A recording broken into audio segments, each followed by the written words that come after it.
Bonjour et bienvenue sur cette dernière vidéo de la semaine. Aujourd'hui, je vais vous parler de la charoïte, qui est une pierre que l'on rencontre uniquement dans un endroit sur la planète, euh, qui se situe en Sibérie, à côté du lac Baïkal. C'est une pierre qui a été découverte en 1947, donc il n'y a pas très très longtemps. Elle n'est pas très exploitée, assez rare donc, car la zone d'accès en Sibérie est très compliquée et on n'en trouve pas ailleurs sur la planète apparemment. Donc je vais vous la montrer. Donc là j'ai utilisé les cartes d'oracle de Gérard Casals pour vous en montrer une qui est un très bel exemple. Ensuite moi j'en ai une petite en pendentif à vous montrer, voilà.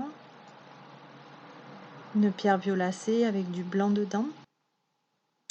Et j'ai un petit morceau en pierre brute, donc là plus rosé, avec toujours ces petits filaments blancs que l'on trouve particulièrement sur cette pierre-là. Donc son nom a pour origine la rivière Tchara. Donc on dit Charouit, hein, ça s'écrit Charouit, mais on dit Charouit en russe. Et Tchara en russe, ça veut dire, ou Tchara ou Tchari, ça veut dire magie ou charme. Donc la couleur de la charouite varie dans les tons violets, lilas et même parfois brun. Je vous en mettrai en photo en dessous de la vidéo. Donc c'est une pierre qui est très attractive par sa couleur, donc mais rare, hein. Et donc sur le plan physique, on va voir comment elle travaille.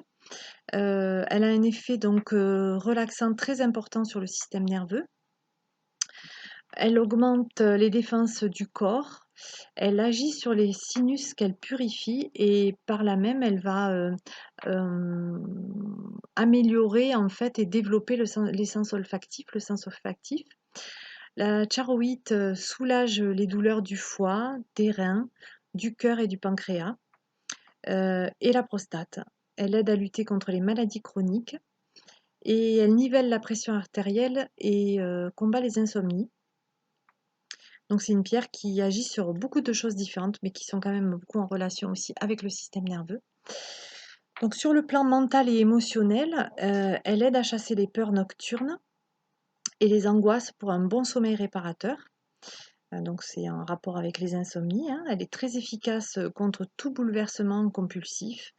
Elle permet également le traitement des tensions nerveuses, puisqu'elle est en relation avec le système nerveux, du stress généré par la vie quotidienne en général, purifiant de cette manière le mental et l'aura aussi. Elle va purifier l'aura de tous les sentiments négatifs.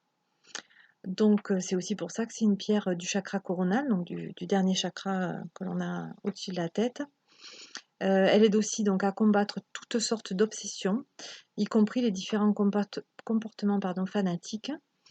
Elle permet également de combattre les peurs profondément ensevelies. La charouite optimise l'esprit analytique tout en augmentant la sagesse et l'intuition. C'est pour ça qu'elle est beaucoup utilisée sur le chakra coronal. La charouite est reliée à 3 chakras, néanmoins.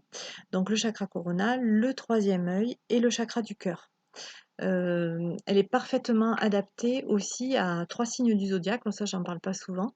Mais pour celle-ci, voilà, c'est tous les signes. Donc le scorpion, le sagittaire qui est un signe de feu et le capricorne qui est un signe de terre.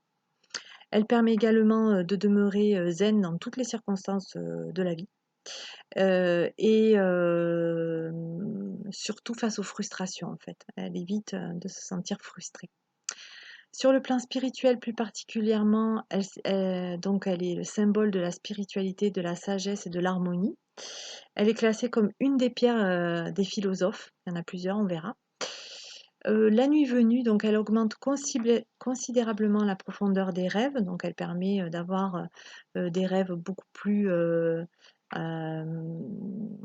intéressants en fait, hein, se rappeler, des rêves où on va agir pour soi aussi, hein.